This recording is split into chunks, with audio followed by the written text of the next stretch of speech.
You know, there's 5 things that you can, you know, 5 senses. the 5 things that you can get out of this, Okay.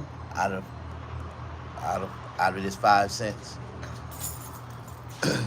Let me show you something. Come here. All right, Okay. come closer. I want to show you. I want to teach you something. Uh-huh. It's 5 pennies, right? Yeah. With these 5 pennies,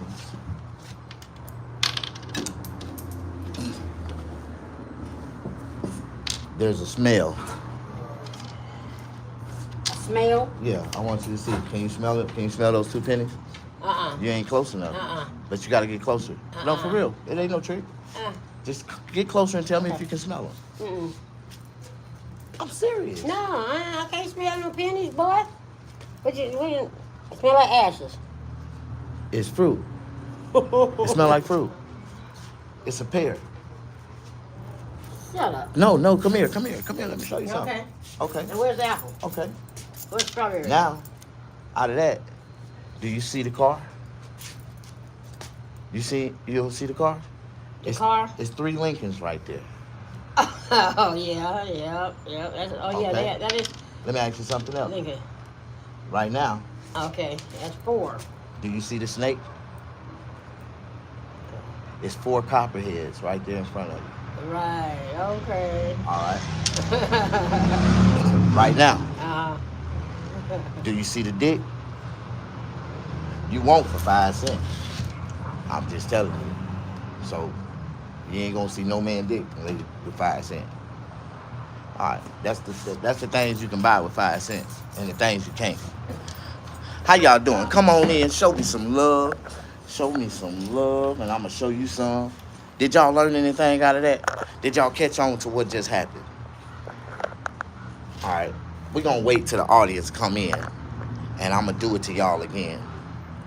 See, a lot of people don't know the 5 things that you can do with 5 cents.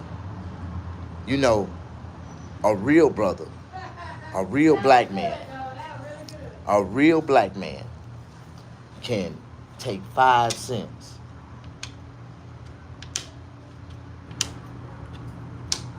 and build an empire with it.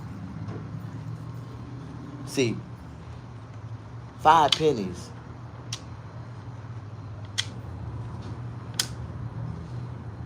is the most powerfulest thing that a brother can have. See, y'all don't understand how powerful 5 pennies can be. We're gonna stack these 5 pennies right here, and I'm gonna wait. All righty. I need to go get my shit. They already showing me they trying to throw my shit away. All right. I wanted to go live and talk a little bit. What's up, Midnight? How you doing?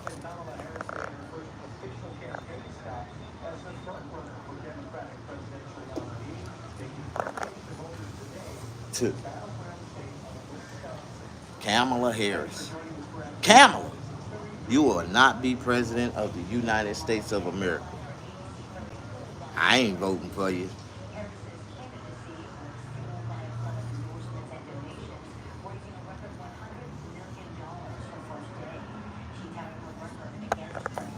The only thing she ever did for people was let inmates get a high school diploma.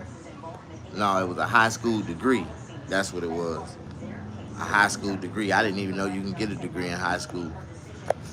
4 years of Kamala, Michelle Obama friend. No. With Michelle Obama, she sure enough gonna lose. Do you think America will let 2 black women run this country when they got 2 conservative white men at the plate? Never will happen in America. It'll look good. They'll let them run. Show them how, they almost won. They did, they did, what they say?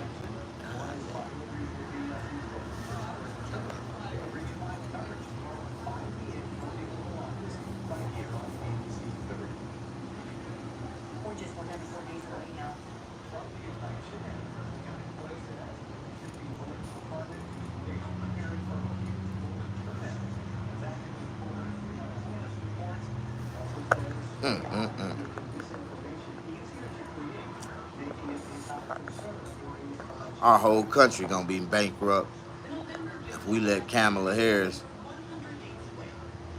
become president. Ain't nobody even pronouncing her name correctly on TV. Her name is Kamala, but they keep Kamala, Kamala, Camilla. Y'all motherfuckers disrespectful. Y'all can't pronounce that black woman name to save y'all life.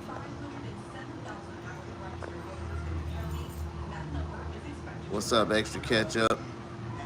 Prophecy in the house.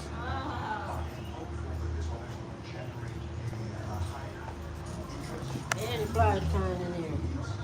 Yeah, shut that door. Jackson is with Faith in the Valley.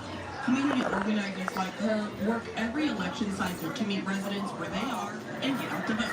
Right now, we're heavily focused on our base building efforts. We've been connecting with residents and seeing again like what matters to them. Jackson says that in addition to the presidential race, the ballot will include several propositions and measures that will impact the younger generation. It's important for young people to show up every single time because when we make up one of the largest voting groups since 1834, so if we're not showing up, future that's going to work for us. With the young voters and the shifting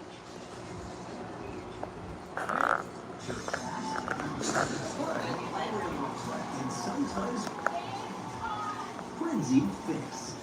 Cover trivia. Teamwork. And triumphs. And it's all streaming free on the Game Show Central.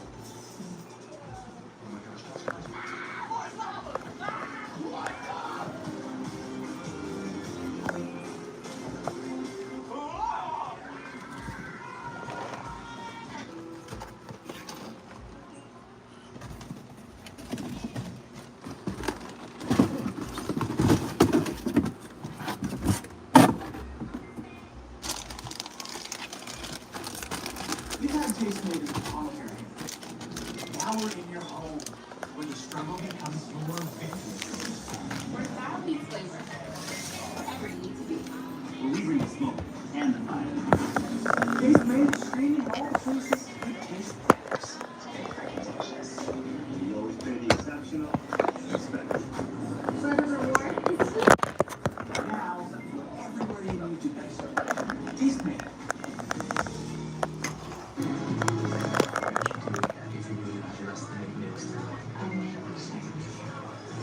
Two on top, one on the sides.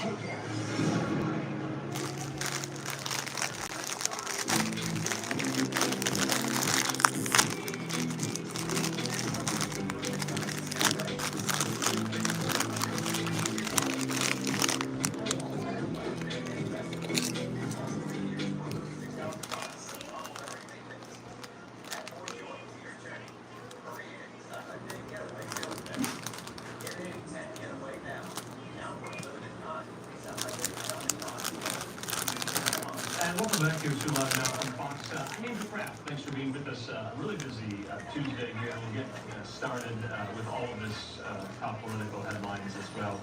In the meantime, we do want to go up now to our friend Fox News' Connor Hansen. He has a look now at Harris on the campaign trail, going to bring in more reporters to talk about who might she decide to choose for her running mate. What is her campaign strategy going forward? Also, we'll be talking about the Republicans as well. Donald Trump said today that he wants to debate Harris. I don't know. That's about how we have Ow. What's up? Location set yet for that. But here's Connor Hansen. For what? the path to the White House goes through Wisconsin. Get back with these. Kamala Harris spoke to supporters in Wisconsin just days after Republicans held their convention Not right in now. the battleground state. I owe you a bag. I will spend the coming weeks continuing to unite our parties so that we are ready to win in November. The vice president has already raised more than $100 million for her campaign since President Biden said he's stepping aside Sunday. She's also secured enough delegates to be the party's nominee and is raking in key endorsements. Democratic leaders Hakeem Jeffries and Chuck Schumer now saying they support Harris at the top of the ticket. She said she would work to earn the support of our party, and boy, has she done so in quick order. Soon, Harris will have to choose a running mate, a process that typically takes months.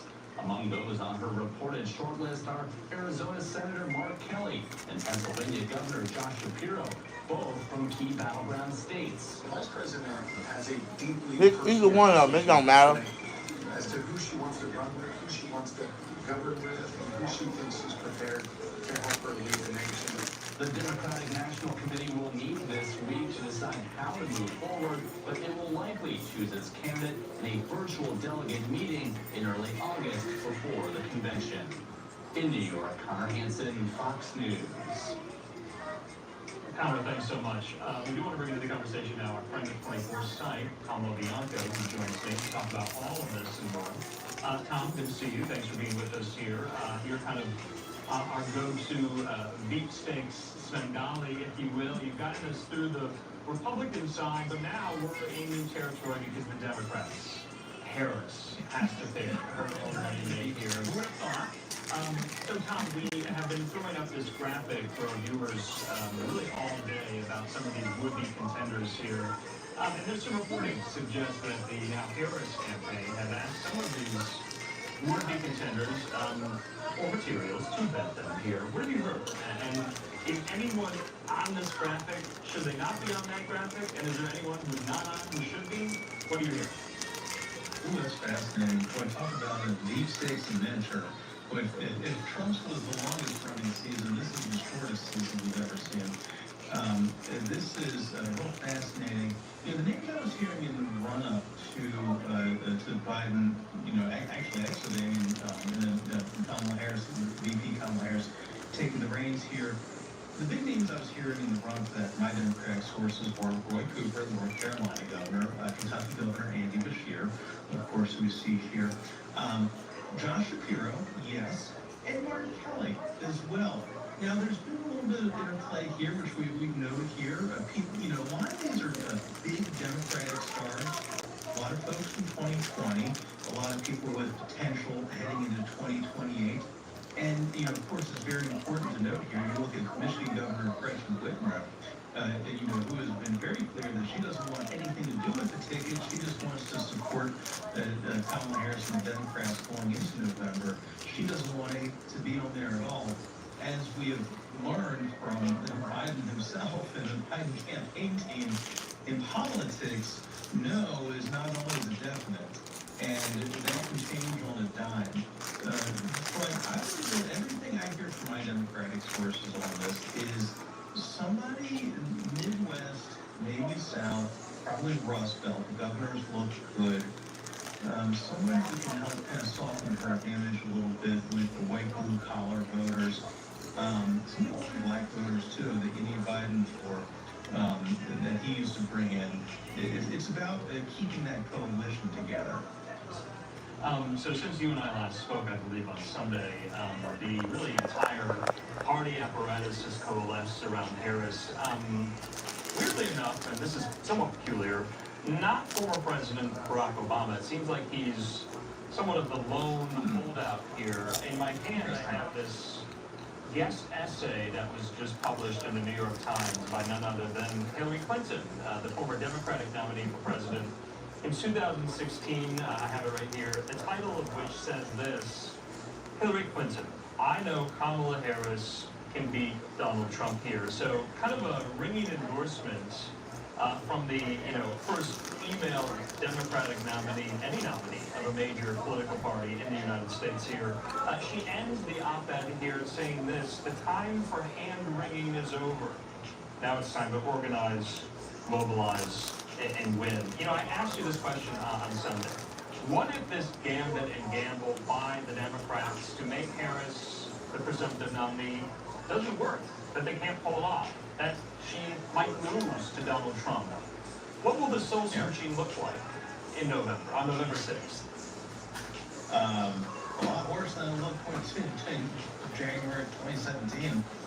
I mean, there was a moment where, Hillary Clinton in particular even despite winning the popular vote by a very sizable margin, was on the outs inside the party. And it was a party, I mean, this is part of how you got the, short young mayor from South Bend, Indiana, named Pete Buttigieg, who, back then, nobody knew how to pronounce his name. Now everybody does. That's how he got first to run for potentially for DNC chair, and then ultimately for president, and becoming really a big political star out of this, and opened up the doors for a lot of new talent inside the Democratic Party. Now, in terms of this, the endorsements, the rollouts of endorsements, obviously very important to note that at this point she has received the endorsements of enough Democratic delegations to secure the nomination if the vote were held today. Now, those are just endorsements. A comet could strike at any moment. Godzilla could drop down from the sky. God knows what else is going to happen in this race. And we could, they cannot come through. Obama is very fascinating, though, especially because it was Obama who really helped put her on the map. Years ago, I think it was about 11 or 12 years ago, when he was talking about what a great AG she was out in California, and how much he was paying attention to her. Tom, I want to talk about the DNC and the rules and the delegate map because it's complicated and it's technical. You cover it so closely here. Jackie Heinrich from Fox at the White House, I thought, had somewhat of an interesting observation here about how the DNC is approaching this. She said, in summary, they're creating the process, after which the process has, in effect, concluded following denials that it could ever happen in the first place here. Do you agree with that assessment here? Are they creating a process to make Harris the nominee in reverse of how it was already done for Biden? Well, parties and party apparatuses and party conventions, and this is something that we looked a lot at from the other side, the Republican Party in 2016, are pop-up legislatures. And before I started covering national politics, I spent 8 years covering state houses, and you get to understand. There's a saying that we used to have on the final day of session when I was covering Maryland State House, and there's also true of the Indiana State House. The presiding officers want to get something done at the last minute, and the very last day of the session, they can move time and space to make it happen. And this is also true of the parties. Remember back in 2016, in October of 2016, there was that backroom effort to remove Donald Trump from the ticket and replace him with Mike Pence in October of 2016. It never got off the ground, but the wheels were moving, the gears were turning, and it's predicated on much the same thing, which is that the party ultimately, the party leadership ultimately, in this case, executive committee members, they're the ones that actually write the rules and can rewrite the rules to select the nominee. And the critical thing here, of course, in terms of statute and process, is do you run afoul of ballots in the states? But again, and then there's also a political consideration here. And this is ultimately why the Republicans ended up not dropping Trump from the ticket in October 2016. You have to worry about the primary process. When you've done already, you've gone out there to the voters, your base, to your party base, and said, hey, you have a choice here. Who do you choose?